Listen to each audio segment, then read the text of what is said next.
여러분 안녕하세요. 오늘 하나님의 말씀은 다니엘서 2장 36절에서 49절까지 말씀입니다. 오늘 본문은 느부갓네살 왕이 꾼 꿈을 해석하는 그런 장면으로 이루어져 있습니다.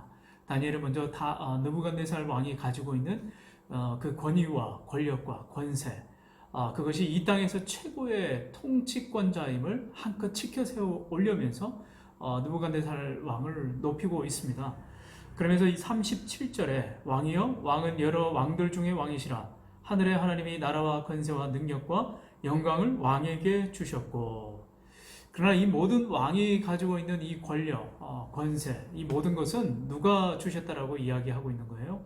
하나님께서 주셨다. 지금 당신은 이 땅에서 최고의 통치권자인지는 모르겠지만 그러한 능력과 그 나라와 그 권력이 어디에서 나오는가? 바로 하나님께로부터 나옵니다 라고 담대하게 용기 있게 지금 이야기를 하고 있는 거죠. 마치 신앙 고백과 같습니다. 마치 전도자의 마음과 같은 거죠. 참 얼마나 다니엘이 바벨론의 그 포로로 끌려가 있으면서도 불구하고 굽히지 않는 신앙의 절개, 정말 지혜롭고 또 신중하며 신실하게 그 고백을 하는 것을 보게 됩니다. 바벨론 치하에서 하나님 백성으로 어떻게 살아가야 될까? 여러분, 다니엘서의 말씀을 읽다가 보면 바로 다니엘을 통해서 우리가 이 땅에서 살아가야 될 그러한 그리스도인다운 모습이 어떤 것인지를 우리가 보게 된다고 하는 거죠. 자, 어렵지만 이러한 마음속에 다니엘과 같은 그런 용기와 확신, 그 고백을 우리가 가지면서 살아야 됨을 느끼게 됩니다. 왕이 갖고 있는 주권은 결국에 하나님께로부터 나옵니다 라고 하는 그런 고백이죠. 하나님이 주인이십니다. 우리가 이 말씀을 통해서 계속 거듭해서 우리에게 주는 그 은혜는 하나님이 세상을 통치하십니다. 바로 이 말씀이에요.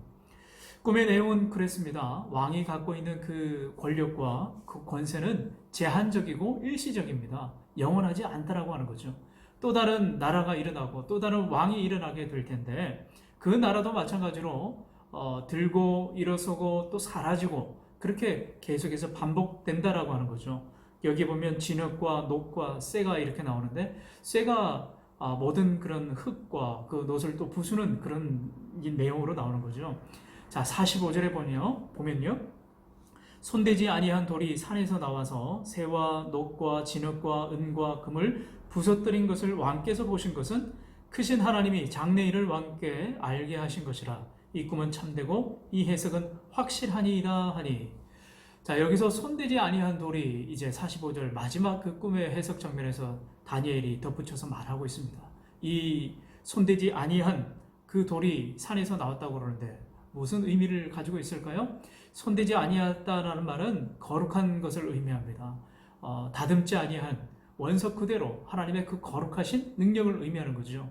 신약 시대에 바로 예수 그리스도 그분이 오셔서 그분이 도래하셔서 마침내 모든 나라를 다스리시게 될 영원한 하나님의 나라를 다니엘이 환상 가운데 하나님께서 보여주신 거라고 할 수가 있는 거죠.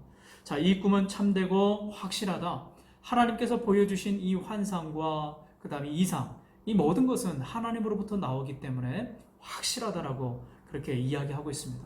반드시 이루어질 것이고 참되다라고 하는 거죠.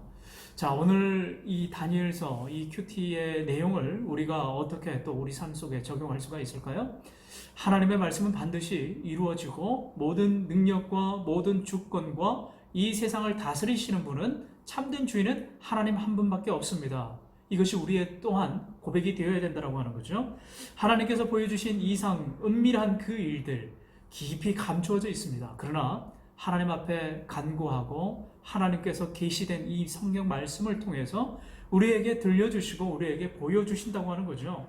그래서 우리가 기도하고 말씀 보는 생활이 얼마나 중요한 일인지 모릅니다. 다니엘은 삶의 어려움과 위기, 그 고난이 지금 앞에 찾아왔습니다. 그럴 때 어떻게 했었죠? 꿇어 엎드려서 하나님 앞에 중보하며 또 간구하며 하나님의 도우심, 응답을 기다렸습니다. 그때 하나님께서 마침내 보여주시고 그 응답을 하나님께서 지혜롭게 또 하나님께서 다니엘에게 용기와 담대함을 주셔서 느부갓네살 왕에게 하나님을 증거하는 사람으로 바꿔주셨죠. 자, 모든 능력은 하나님께로부터 나옵니다. 우리의 삶 가운데 고난과 위기가 찾아올 때마다 우리는 어떻게 해야 될까요? 하나님 앞에 꿇어 엎드려서 주님의 도우심을 간구해야 된다고 하는 겁니다. 하나님 앞에 계속해서 우리가 우리의 어려움과 또 여러 가지 역경, 고난을 하나님 앞에 토로하고 하나님께 모든 것을 의지하고 맡길 때 하나님은 반드시 해결해 주시는 하나님이라고 하는 거예요. 우리는 이 사실을 절대로 잊어서는 안 됩니다. 사랑하는 우리 청년 여러분, 하나님께 의지하고 하나님께 우리의 모든 도움되심을 구하고 우리의 모든 위기 상황을 하나님께 다 아랠 때 하나님은 반드시 해결해 주시는 하나님이십니다. 주님께 영광 올려드릴 때 그때 하나님은 또 우리를 세워주시는 하나님이심을 여러분들이 반드시 믿고 또 승리하시는 이번 한 주간을 보내시길 주님의 이름으로 축원합니다.